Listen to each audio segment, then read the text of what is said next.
5 T20 international matches की series के आगाज से कबल ही पाकिस्तान टीम न्यूजीलैंड पर हावी। क्या न्यूजीलैंड का ऐलान करदा स्क्वाड पाकिस्तान के लिए सीरीज में मुश्किलात पैदा कर सकेगा? न्यूजीलैंड के स्क्वाड में शामिल कौन सा खिलाड़ी कितना खतरनाक, तफसीली जायजा। पाकिस्तान और न्यूजीलैंड के दरमियान 14 अप्रैल से 5 T20 इंटरनेशनल मैचेस की सीरीज़ का आगाज़ होने जा रहा है और ये सीरीज़ बहुत ही ज़्यादा अहम है। और इससे पहले हम जायज़ा लेते हैं कि न्यूजीलैंड का 15 रुकनी स्क्वाड, जिसमें कई नए खिलाड़ी शामिल हैं और कम तजर्बाकार हैं। इसके साथ साथ उनके स्क्वाड में सिर्फ 2 ही ऐसे खिलाड़ी हैं जिनका स्ट्राइक रेट 140 से ज़्यादा है, वरना दीगर प्लेयर्स का जो तजर्बा है वो भी कम है, स्ट्राइक रेट भी कम है। इवन के टॉम लेथम जो कि इस सीरीज़ में न्यूजीलैंड के स्क्वाड की क़यादत करेंगे, वो 2021 के बाद पहली बार T20 इंटरनेशनल क्रिकेट खेल रहे हैं। तो ये सूरत हाल है न्यूजीलैंड की। और पाकिस्तान का स्क्वाड, जिसके बारे में कहा जा रहा है कि बाबर आजम और रिजवान की वापसी के साथ एक मजबूत स्क्वाड का ऐलान किया जाएगा। तो ये सूरत हाल है कि एक तरह से पाकिस्तान टीम शुरू से ही हावी दिखाई देती है और पाकिस्तान टीम इस सीरीज़ में ज़्यादा फेवरेट है। इसका हम जायज़ा लेते हैं। अगर हम बात करें तो न्यूजीलैंड के स्क्वाड में शामिल कोई भी ऐसा खिलाड़ी नहीं है जिसने 1000 T20 इंटरनेशनल रन मुकम्मल किए हों। और इसके अलावा ऑलराउंडर डेरल मिचेल को सबसे ज़्यादा 888 रन बनाने का एजाज़ हासिल है। अगर उनके स्क्वाड में शामिल जो टॉप खिलाड़ी हैं, बैटर्स हैं, उनकी बात करें तो सिर्फ 2 ही स्पेशलिस्ट बैट्समैन हैं, जिनमें टॉम लेथम है। 15 इनिंग्स खेली हैं T20 इंटरनेशनल मैचेस में, 322 रन बनाए हैं, 25 से कम एवरेज है, 106 का स्ट्राइक रेट है, सिर्फ 2 फिफ्टियाँ बनाई हैं। पाकिस्तान के खिलाफ सिर्फ 1 इनिंग्स खेली जिसमें 26 रन बनाए 118 के स्ट्राइक रेट से। विल यंग अब तक सिर्फ 7 T20 इंटरनेशनल मैचेस में बैटिंग कर सके हैं, 166 रन हैं मजमूई तौर पर, 102 का स्ट्राइक रेट, 23 की एवरेज है। उनकी सिर्फ 150 है और पाकिस्तान के खिलाफ अभी तक वो नहीं खेले। इसके अलावा चैट बॉस जो डेब्यू करेंगे, अभी तक वो पाकिस्तान के खिलाफ नहीं खेले या मजमूई तौर पर कोई T20 इंटरनेशनल मैच नहीं खेले। अलबत्ता मजमूई जो T20 मैचेस हैं, जो कि इंटरनेशनल मैचेस नहीं हैं, डोमेस्टिक मैचेस हैं, उनमें 138 से ज़्यादा स्ट्राइक रेट है, 20 फिफ्टियाँ बना चुके हैं, लगभग 30 की एवरेज है। लेकिन देखना ये है कि इंटरनेशनल क्रिकेट में उनकी कारकर्दगी कैसी रहती है।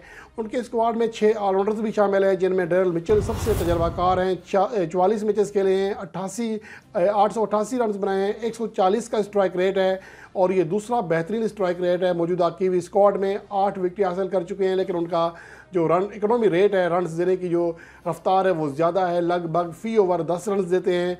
मार्क चैपमैन जो हैं 44 मैचेस के लिए हैं, 787 रन बनाने के अलावा 4 विकेट हासिल की हैं, 7 का उनका इकोनॉमी रेट रहा।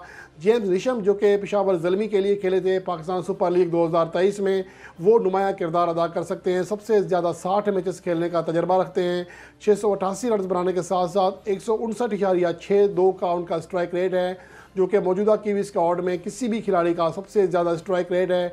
इसके साथ साथ वो 25 विकेट हासिल कर चुके हैं। अलबत्ता उनका जो इकोनॉमी रेट है वो 9 रन फ़ी ओवर से ज़्यादा रहा है। इस तरह डैन कैलिवर जो है अभी तक 7 T20 इंटरनेशनल मैचेस के लिए 118 रन बनाए हैं, 30 की एवरेज है, 126 का स्ट्राइक रेट है और अभी तक बॉलिंग नहीं कराई है। इस तरह जो रचिन रविंद्रा अभी तक 6 मैचेस के लिए 54 रन बनाए हैं, 9 की एवरेज, 98 का स्ट्राइक रेट, 6 विकेटें। अलबत्ता उनका इकोनॉमी रेट खासा शानदार रहा, 4.36। और उसके अलावा जो छठे ऑलराउंडर हैं वो कॉल मैककोनची हैं। उनका अगर कैरियर देखें, 5 इनिंग्स के लिए 32 रन बनाए हैं, 16 की एवरेज है, 114 का स्ट्राइक रेट, 7 विकेट हासिल की, 6.44 उनका इकोनॉमी रेट रहा।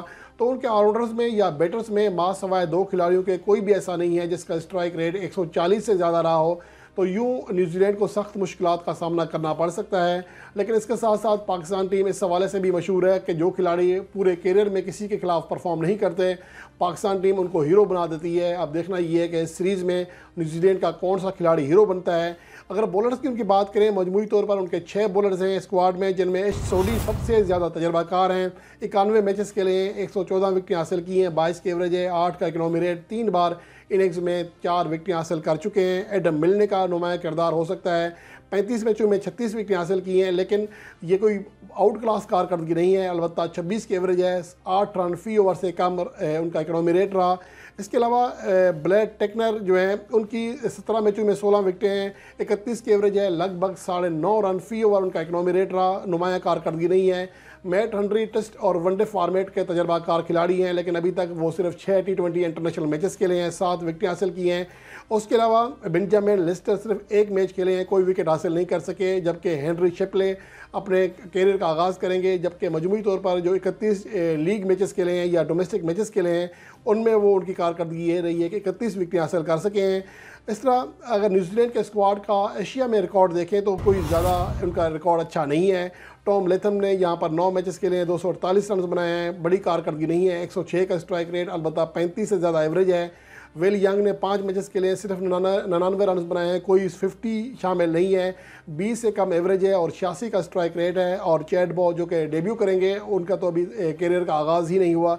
ऑलराउंडर्स में देखें तो मार्क चैंपियन ने सबसे ज़्यादा 389 रन बनाए हैं एशिया में, 3 विकेटें भी हासिल की हैं, लेकिन उनका स्ट्राइक रेट खासा कम है। इसके अलावा डेरल मिचेल ने 135 के स्ट्राइक रेट से 378 रन बनाए हैं।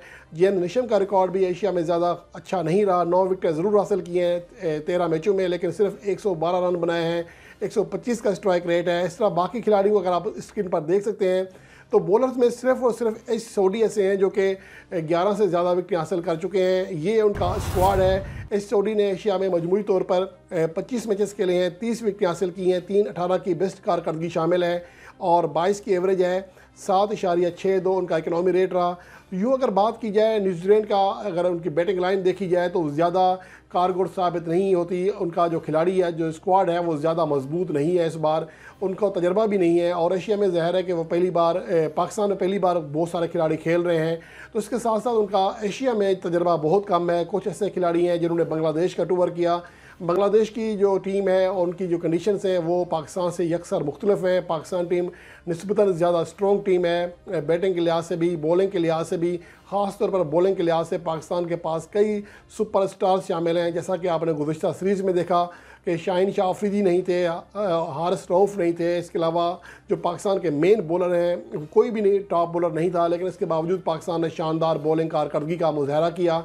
तो इससे अंदाज़ा लगाया जा सकता है कि अगर शाहीन शाह अफरीदी, हारिस रऊफ़ की वापसी हो गई और एहसानुल्लाह जिन्होंने शानदार बॉलिंग कारकर्दगी दिखाई है और रवां साल राशिद खान के बाद दूसरे ज़्यादा विकेट हासिल करने वाले बॉलर हैं, तो इस तरह का अगर पाकिस्तान का स्क्वाड तरतीब दिया जाता है और पाकिस्तान के स्क्वाड में रिजवान या बाबर में से किसी एक की भी वापसी होती है, जबकि साइम अयूब ने भी आखिरी मैच में 49 रन की इनिंग्स खेलकर किसी हद तक जो उम्मीदें हैं वो रोशन की हैं, और मोहम्मद हारिस को अगर वन डाउन पोजीशन पर खिलाया जाए, ख़ासतौर पर जब पाकिस्तान की कंडीशंस में वो खेल रहे होंगे तो ज़्यादा ख़तरनाक होंगे।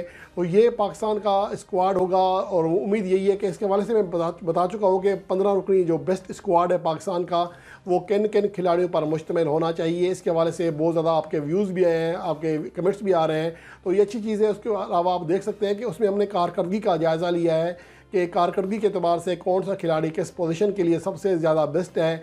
और उम्मीद है कि अगर उसी स्क्वाड का ऐलान हो गया, लगभग होता तो यही है कि जिस टीम हम कहते हैं 1 से 2 तब्दीली के अलावा बड़ी तब्दीली नहीं होती है, अगर उन खिलाड़ियों को लाया जाता है, तमाम तजर्बाकार खिलाड़ियों के साथ पाकिस्तान टीम मैदान में उतरती है, तो यकीनन इस सीरीज़ में वो ज़्यादा फेवरेट होगी और पाकिस्तान को ये सीरीज़ लाजमी जीतना है, क्योंकि पाकिस्तान को अफ़गानिस्तान के ख़िलाफ़ 2-1 के मार्जिन से शिकस्त हुई है, जिसकी वजह से पाकिस्तान टीम आलमी T20 रैंकिंग में अपनी तीसरी पोजीशन गंवा बैठी है। और पाकिस्तान को वापस ये पोजीशन हासिल करने के लिए दोबारा से इस सीरीज़ में अच्छी कारकर्दगी दिखाना होगी, ताकि पाकिस्तान दोबारा टॉप 3 टीमों में शुमार हो जाए।